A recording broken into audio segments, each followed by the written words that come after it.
We're just going to move. There'll be some time for some more ministry later as well. Don't really want to move on. But we're just going to spend a few moments just telling you a little bit about what's going on. So take a seat if you haven't already. Cool.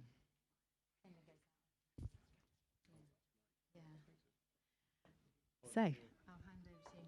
Oh, good. So wildfires are in. They're serving over in kids or in the room this morning. Kindling going out after notice. Martin, kindling team, official. Great. Welcome. If this is your first time with us, it is great to have you with us. If you're on holiday or just visiting or trying to work out whether this church is for you, you are so welcome. It's great to have you. So I'm Nathan. This is Ruth. We lead this church with a great team. So if you're thinking about making this church your home, one thing we'd recommend is doing a Connect card.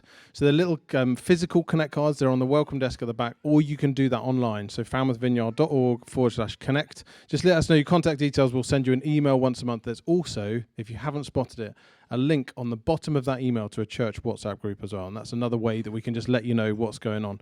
So if you read that email every week and never quite got to the bottom of it, that's why you're not in the WhatsApp group. There we go. Or if it just goes straight to your spam. Hopefully it doesn't. So that's one thing to do, Connect card. And then also, if you're here this morning, maybe you've been dragged along by a housemate or a family member and you're thinking, actually, I'm not even really sure what I think about Jesus. Like, I don't quite understand what the big deal is. It's great you're here. Thank you so much for coming along.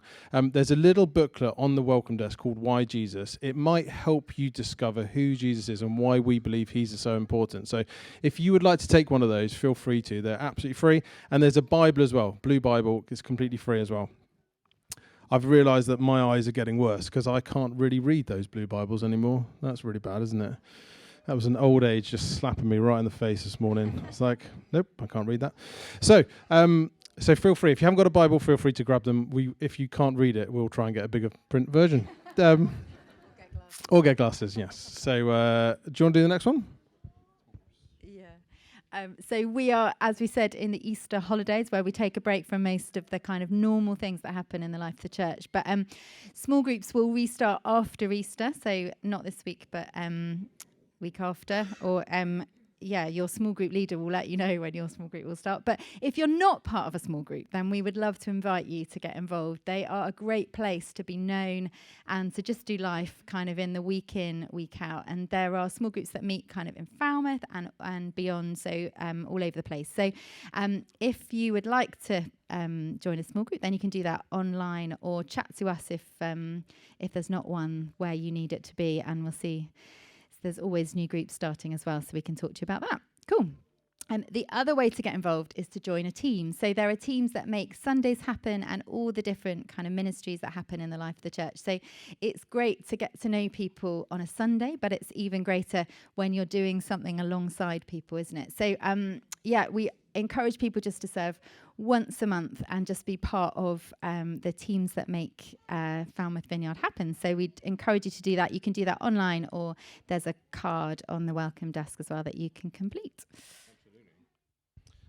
As we said, Easter holidays mean everything's a little bit more cut down. So there's no Grow Baby or Men's Prayer on Tuesday. No Squidlers on Thursday. But next Sunday morning, we're here, 10:30, for All In. So that should be a lot of fun. You know what it's like. It's going to be chaos and godly chaos. So it's going to be fun. So that if you've got someone you think, actually, I wonder if they'd like to try church out, then bring them along next Sunday morning. Blow their mind for what church could be. So that's 10:30. Oh, you have gunge in church. I feel like I talk about gunge a lot, and we need more gunge. It's going to be me, isn't it? Anyway. So that's next Sunday morning here for me to be gunged. Good. So two other things that we'd love to tell you about. One is a welcome evening. So on the 11th of May, this is a little advance warning, 7:45 at Ruth and mine's house. We do puddings. It's a chance to come along. If you're new to the church or just trying to make this church your home, it's a chance to come along and get known, so we can actually get to know you. It'd be great to have a conversation. Eat some great puddings. And also we can let you know a little bit about the vision, how this church became planted, and also some of the values. And it's also a great opportunity for you to ask questions. So why do you do this? Why do you believe that? Why don't you do that? Those kind of questions. And maybe some positive ones as well, like, oh, it's great. How can I get more involved? Those kind of things as well. So put that in your diary. You can sign up through the website. If you've done a Connect card recently, you will have an invite to My Church Suite. You can manage all your details there, and you can also sign up for events as well. So you can do that through the website or through Church Suite. It's on the 11th of May, 7:45. Sign up and let us know any dietary requirements, all that kind of thing. That's good. And then the next one. Do you know much about this one? So we are super excited to tell you about a Grow Baby social that we are running. It's a jazz and curry night, and the idea is that the families that come to Grow Baby are, so it's our baby bank, and also we have a stay and play, and we have an amazing community of families that come to Grow Baby. But we wanted to really think of a way that we could bless these families, and so we're doing an evening where the mums or dads can come with their partners or with friends, and they just get a free evening of fun. And so there'll be some amazing food, and there's going to be a jazz band, and it's going to be absolutely fantastic. We're telling you about it because we would love to serve these families, and so we're looking to grow a team that can that essentially can serve on the night, can serve food, and can just be there to kind of facilitate. The date is on there. It's Wednesday, the 17th of April. So if you would like to get involved, then please, is the sign up on the thing? Get in touch with us. Yeah. Okay. So maybe email, hello@Falmouth Vineyard if you could help out, or grab me or Kate. And it's going to be a really, really fun night. So we're excited about that. That is awesome. I think that's it. So we're going to go to a short break, 3 minutes, the length of one song. This is the moment you've been looking forward to. There will be sweeties coming round, so feel free to grab a sweetie. There's also the offering. If you are just visiting or just checking us out, feel free to let that one go past. But if you do want to give, we always use this opportunity just to say a massive thank you. If you've started giving through your bank recently, it's amazing. If you would like to start, you can go to falmouthvineyard.org/give. So why not use this pause to say hello to someone you've never met before, and then we'll be back in 3 minutes' time.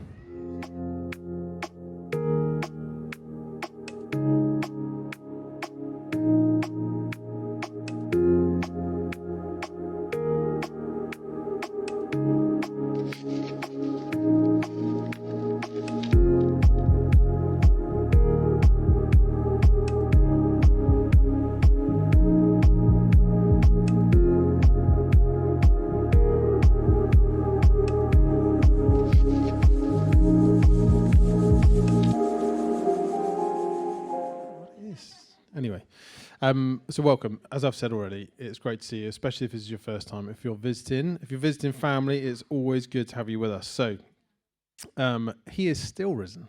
How good news is that? Yes.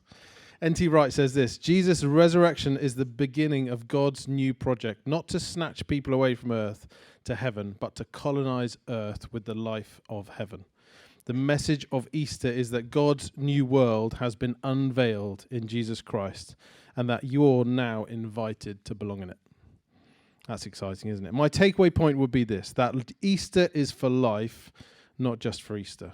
New life, resurrection, forgiveness, creation, hope, power are all hallmarks of the life of the follower of Jesus. Put simply, we go on expressing and extending the grace that we have been shown through the cross. So I thought we could look at the life of one of the disciples this morning. We're going to look at the life of Simon Peter. Now, confusingly, his name changes. So if you're new to church and just thinking, first you're going to call him Simon, and then you're going to call him Simon Peter, and then Peter, that's because Jesus changes his name. So you will need a Bible in front of you or on your phone this morning. We are going to be doing lots. It feels a little bit of like a Bible study. I'm going to try and liven it up, try and do some dance stuff to try and keep you interested. There's lots of text. There's going to be lots of stuff on the screens to read. I would always encourage you, as we are studying the Bible, to have the Bible open in front of you so that you can check whether I'm putting things out of context or not. Okay? Because if you're like, Nathan, that verse has nothing to do with that, come and tell me. That's why you need to be sense checking this. You need to be looking at the same time to make sure I'm just not putting words in here that aren't there. I think I'm reading everything from the NIV this morning. So let's launch in. Luke chapter 5. We're going to go through the life of Peter because I want to lead up to, we can't talk about the restoration of Peter because that's at the end of the story. Actually, it's not. It's the middle of the story. But let's talk about this. Right. Luke chapter 5, verse 1. One day, as Jesus was standing by the lake of Galilee, the people were crowding around him and listening to the word of God. He saw at the water's edge 2 boats left there by the fishermen who were washing their nets. He got into one of the boats, one belonging to Simon, and asked him to put out a little from the shore.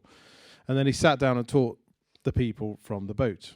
Verse 4, when he had finished speaking to them, he said, Simon, put out into deep water and let down the nets for a catch. Simon answered, Master, we've worked hard all night and haven't caught anything. But because you say so, I'll let down my nets.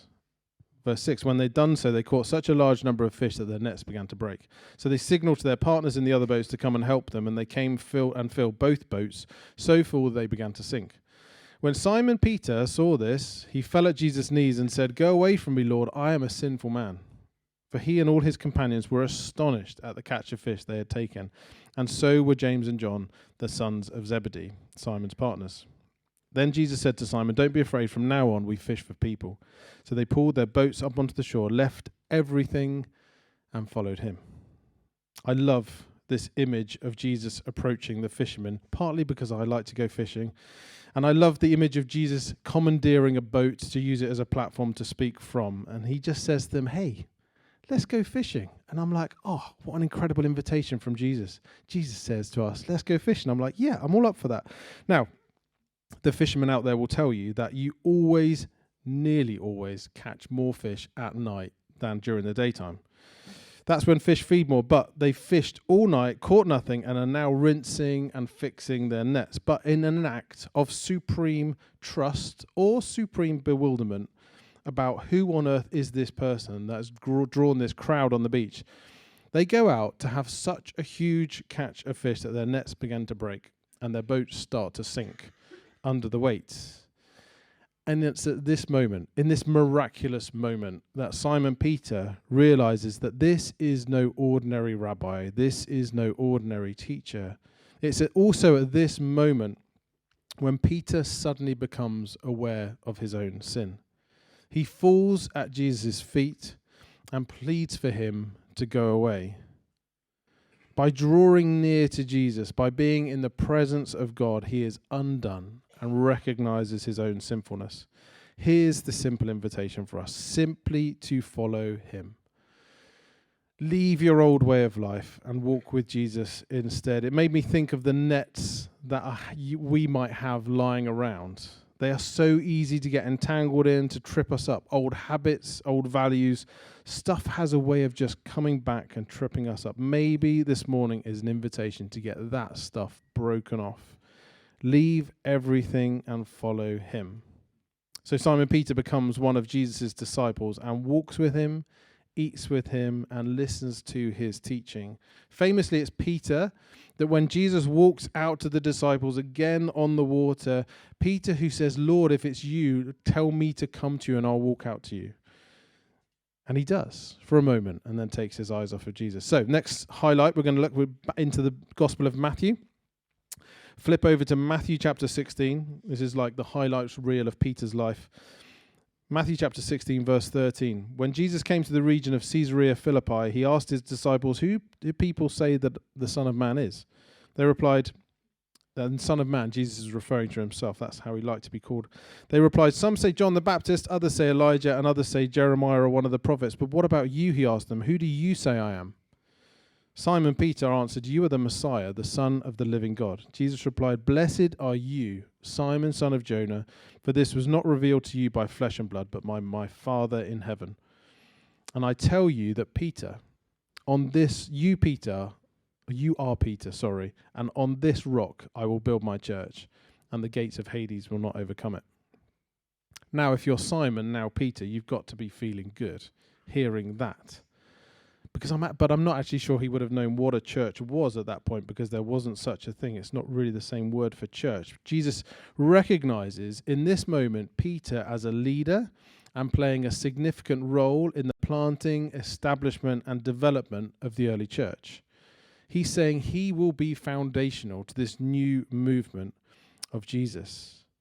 Has anyone ever called out in you something that you haven't seen in yourself? Have you ever had a moment like that, where someone sometimes prophetically recognizes the kingdom potential in you? That happened to me once. I've talked to you before about it. It was out of the blue when we were doing a pre-marriage course up in Nottingham. Someone we didn't know very well suddenly started talking about leadership and how our marriage would mark the start of a new season in my faith. It was profound and a little bit like, well, what just happened then? That was amazing. Have you ever had that experience? Are you acting on it? Are you pursuing it? Are you testing it? Did it come from someone trustworthy? Did it stand up against Scripture? I would love to nurture and encourage an environment where we are speaking out over each other, calling people into the kingdom and the kingdom potential in each of us, speaking the truth and life, rather than falling into critiques, cynicism, the critical comments that can pull each other down and discourage. So you can imagine Peter would have been fired up. He's just been told that the church, whatever that would be, is going to be established on him. He's going to be unstoppable. He's probably going to be completely surprised. Simple fisherman having this role within this new movement of Jesus. But you can read what happens next. Matthew 16 is a real roller coaster for Peter because Jesus starts predicting his death.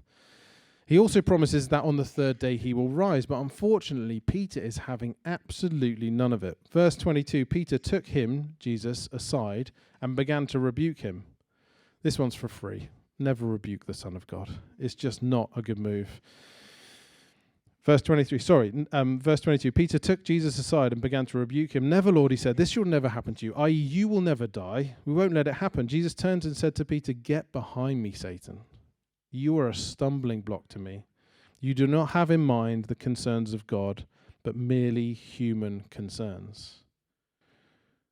This is a really interesting phrase. Get behind me, Satan. You're a stumbling block. You do not have in mind the concerns of God, merely human concerns. He's literally physically saying, I am the rabbi. You are my disciple. You are following me. I'm not under your authority. Peter is overstepping his calling. He needs to get behind. There is a resonance in what Peter says to the temptation that Jesus experiences in the wilderness, where right at the beginning of his ministry, just after he's baptized, the devil leads Jesus into the wilderness and tempts him. He offers him at one point all the kingdoms of the world if Jesus will just bow down to him. The temptation for Jesus is to give the kingdom without the cost of the cross. And this is what Peter is trying to tempt Jesus with as well. Probably innocently, Jesus is saying there's no need for the pain. You don't need to die. There is no need for you to be rejected. There's no need for you to be despised, flogged, spat on. There's no need for you to endure a false trial. Jesus, there's no need for them to drive the nails into your hands and feet. There's no need for that spear to pierce your side. You don't need to experience the weight of the world's sin and shame. You don't really need to die. Those would seem like words of life, but the rock has become a stumbling block. Jesus uses the opportunity to teach his disciples an uncomfortable truth. Verse 24. And Jesus says to his disciples, whoever wants to be my disciple must deny themselves, take up their cross, and follow me. Saying, follow me again, there's that kind of repetition, that resonance. There is a cost in discipleship because part of us following Jesus is denying ourselves. In a culture that tells you to worship yourself, Jesus says, deny yourself. Take on the perspective of eternity and deny yourself. He goes on in verse 26, what good would it be for someone to gain the whole world, yet forfeit their soul? And what can anyone give in exchange for their soul? And the scene ends. And there's no account of Peter apologizing. It just moves on. And next, Peter's taken up to this high mountain where Jesus is transfigured, almost like the veil of the glory is revealed of Jesus. And Jesus is like, why don't we just stay here? This is amazing. Like, why would we move on from this point? Let's set up some tents and just camp out on the mountain. And the roller coaster of Peter's life continues. And we pick it up again at the Last Supper highlights. After it's revealed by Jesus that Judas is going to betray him, we'll move over to John's account, and there's this incredible conversation between Jesus and Peter as Jesus is wrapped in a towel, ready to wash Peter's feet. But instead, Peter wants a whole body wash. But thankfully, Jesus wins the discussion and only his feet are washed. And Judas exits and meets up with the arresting party. Jesus gives the clearest and simplest commandment to his followers in John 13. A new command, verse 34, a new command I give you, love one another as I have loved you, so you must love. As I have loved you, so must you love one another. By this everyone will know that you are my disciples if you love one another. It's a command we get wrong, we restrict, and we qualify. Love one another as I have loved you. Jesus picks up this previous conversation saying that he wants to follow Jesus, but Jesus is talking about his death now. And he's just told his disciples they won't be able to follow him on this next leg of his journey because he's going to die. But Peter just doesn't get it. Verse 37, John 13. Peter asked him, Lord, why can't I follow you now? And actually, that's quite confusing, isn't it? You've just said, follow me. And then he said, actually, you can't follow me. It's like, well, which one is it? Lord, why can't I follow you? I'll lay down my life for you. Then Jesus answered, will you really lay down your life for me? Very truly, I tell you, before the rooster or cockerel crows, you will disown me 3 times. So Jesus prophetically calls out what is about to happen. It must have been like a punch that takes all the wind out of you, news that completely floors you. Matthew alludes to the fact that he has just fallen asleep while he's meant to be keeping watch as Jesus prays. And next, in John's Gospel, we find Peter there with a sword drawn in the garden as the guards come to arrest Jesus. And you have to ask, Peter, why are you carrying a sword? John 18, verse 10. Then Simon Peter, who had a sword, drew it and struck the high servant's ear, cutting off his ear. The servant's name was Malchus. Jesus commanded Peter, put your sword away. Shall I not drink the cup the Father has given me? Don't worry, in Luke 22 we find that Jesus heals the servant's ear. But then Jesus is arrested to the dismay of his disciples and is led away. Peter and John follow.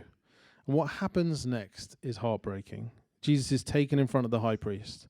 But outside, the servant girl on duty asks Peter, aren't you one of this man's disciples too? So he said, you aren't one of the man's disciples too, are you? Peter simply replies, I'm not. It's cold, before dawn, and Peter finds himself still outside. But someone has a fire that they're huddling around, and a little group are there trying to keep warm.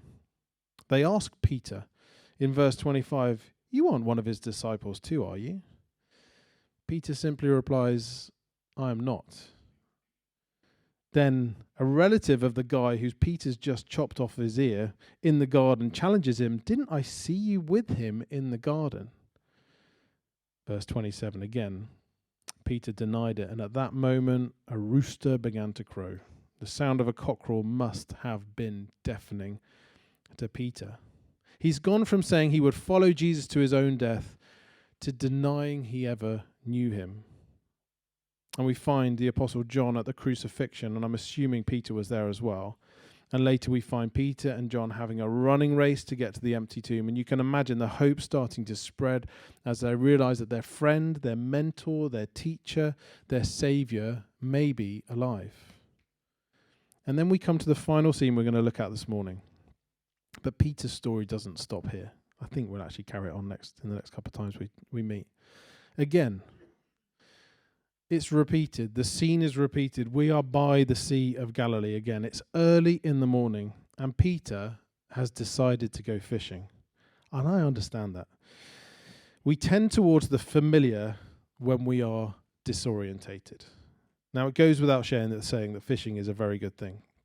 This story is not saying fishing is a bad thing. Just want to be clear on that. And it does give away a little bit of how frustrating fishing can be. In John 21, we find a group of disciples back where it all began, having fished all night without catching anything. We can relate to that. Then comes a voice from the shore. Friends, have you any fish? The voice sounds familiar, but also different. No, they answer. And any person that fishes has had to answer that question. Did you catch anything? Whether it's people walking past casually, asking whether you've caught anything, or maybe it's your wife who you've just woken up at 2 a.m. in the morning, you having fished for the last 7 hours. Do you catch anything? No. Comes the sad, dejected, fish-encrusted answer. But this is a chance for a miracle, a resurrection miracle. Jesus says to the boatload of experienced fishermen who are within speaking distance of the beach, why don't you throw your net over the right side of the boat and then you'll find some? Now, from a fishing point of view, that makes absolutely no sense whatsoever. Right side or left side, it makes no difference whether you're fishing from a boat. Although, me and Jamie have stood next to each other on the pier with exactly the same bait, exactly the same rig, and he has caught all the fish, and I have caught nothing. So, maybe there is something in it. But this is just Jesus giving a suggestion. John 21, verse 6. There's something about obedience in this. When they did, they were unable to haul the net in because of the large number of fish. This isn't the same story told twice. This is another occasion of the same thing happening. Verse 7. Then the disciple whom Jesus loved, John, said to Peter, "It's the Lord." And as soon as Simon Peter heard him say, "It's the Lord," he wrapped his outer garment around him. Love these little details in the Bible, for he had taken it off, and jumped into the water. When they had landed, they saw a fire of burning coals there with fish on it and some bread. Now the crazy thing is, Jesus didn't even need any fish. He was already cooking on the beach. He didn't need the 153 that they caught in the net that started to break under the strain. John 21, verse 15. When they'd finished eating what must have been an incredible meal, Jesus says to Simon Peter, "Simon, son of John, do you love me more than these?" "Yes, Lord," he says, "you know that I love you." Jesus says, "Feed my lambs." More than these, what do you think he's directing towards? Is he talking about the fishing boats? Is he talking about the nets? Is he talking about family? Is he talking about the other disciples, his friends? Do you love me more than these? Yes, Lord. You know that I love you. Jesus says, "Feed my lambs." Verse 16, again, Jesus says, "Simon, son of John, do you love me?" He answered, "Yes, Lord. You know that I love you." Jesus says, "Take care of my sheep." The third time he says to him, "Simon, son of John, do you love me?" Now Peter was hurt because Jesus had asked him a third time, "Do you love me?" He said, "Lord, you know all things. You know that I love you." Jesus says, "Feed my sheep." Can you imagine the scene at dawn? With the farmyards coming awake, cockerels crying in the distance, smoke from another fire wafting around would have reminded Peter of both his calling and also, which was right back at the beginning of the story, but also would have reminded him of the 3 denials. And here we find the resurrected Jesus cooking breakfast on a fire. He asked Peter 3 questions. Sometimes forgiveness and restoration starts with tough questions. And we might forget that just as Peter is probably reminded of the denials in this scene, Jesus is also being reminded of the night of his own agony. But because of the agony of Jesus, Peter's agony can be dealt with. So 2 weeks ago, we looked at Jesus entering Jerusalem as the ultimate Passover lamb who takes away the sin of the world. In the restoration of Peter, we see this enacted. The cross, the once and for all sacrifice, has taken away Peter's guilt, sin, and shame. From a legal standpoint, Peter is not guilty. From a debt point of view, Peter is free. His debts have been paid. But practically, his actions of denying Jesus are like a wound he is carrying around. But Jesus goes straight into where the pain is. While they seem to be walking by the shore, with John following at a distance, as we see in verse 20, Jesus goes to the heart of it all. He doesn't say, "Did you deny me?" Or, "What was going on there, Peter? What were you thinking when you said that?" You weren't necessarily going to die. They're just asking whether you're one of my disciples. He doesn't say, unpack all the situation. He just says this super simple question. Do you love me? And 3 times he asks Peter, "Do you love me?" 3 times Peter answers, "You know that I love you." And some people make maybe a too big a deal out of the different words for love used here. It seems the writer John uses them interchangeably. N.T. Wright says it's not a big deal, so I'm going to go with him. 3 times Jesus asked Peter, do you love me? 3 times Peter replies, Lord, you know that I love you. And 3 times Jesus gives Peter a fresh command. 1 question for each denial. He doesn't just pat him on the back and say, Peter, it's all right, don't worry, it's all forgiven, it's all good. He gives him this new kingdom commission. And for us, kind of we're like, oh, it just says something about lamb and sheep, like it sounds all the same to us.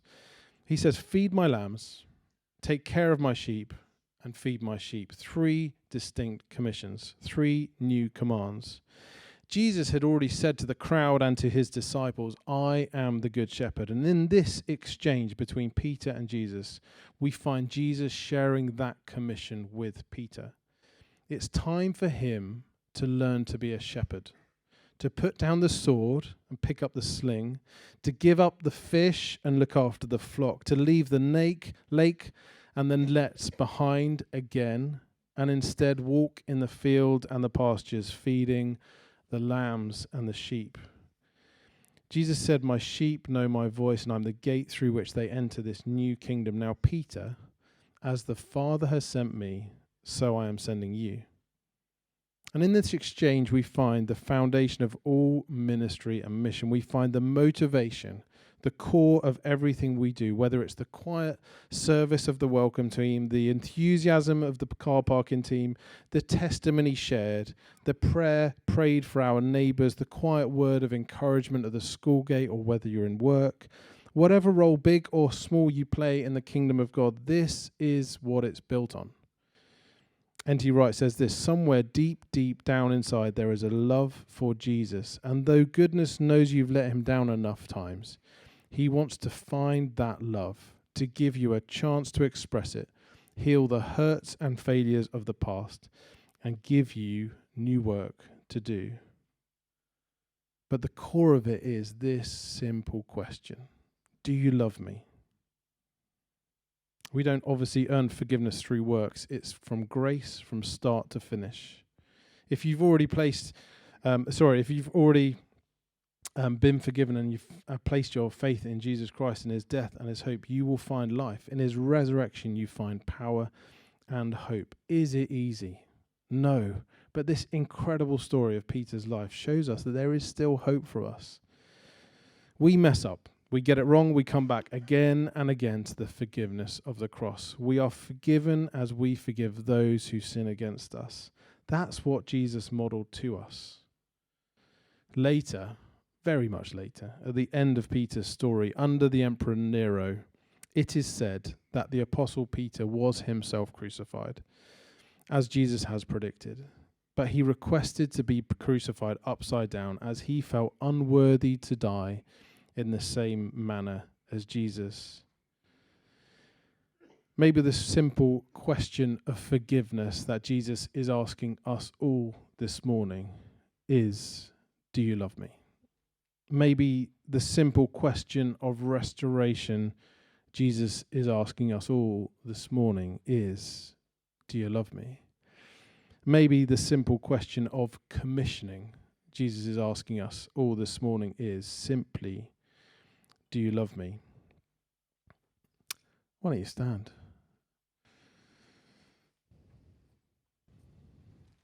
We always try to create some space and time at the end of the services just to allow God to minister to us, to pray for each other, and also to respond. I'm particularly aware of Marguerite's words earlier, that I think we need to press into those. So the neck from ear around to the back of the neck, the pain you're experiencing, the person that works in Marazion, maybe chance to get prayer. And the last one was the person going for a scan. That was it. Yeah. So specifically those things, but if it's anything as well. And Ruth had a real sense about healing this morning as well. So it'd be good if I would just love us to just sing that song again, Holy and Anointed One. Because it just, when we sang it earlier, I was like, oh, we're literally singing the end of the talk. Like, Jesus, I love you. Like, this is the perfect response. So you might just want to simply sit and worship and respond in song, but you might want someone to pray for you. So feel free to come down the front. Feel free to grab someone you've come with or that looks holy enough. looks Christian enough. That's a joke. That's a joke. No one looks holy. Although I'm wearing trousers. It's progress for me.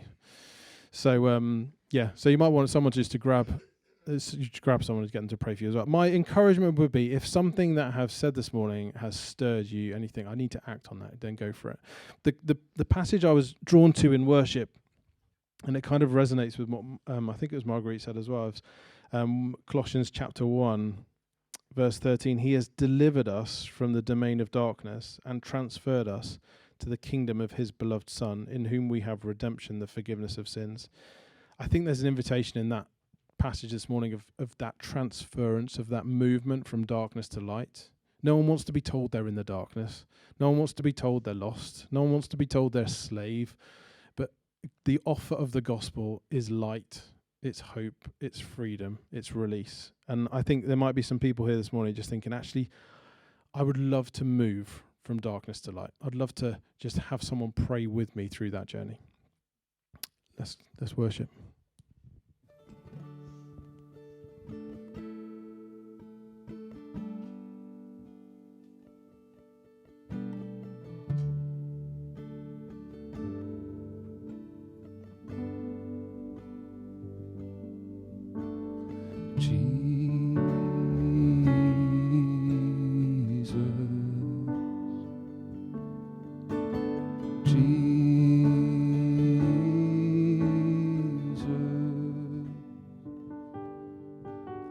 Oh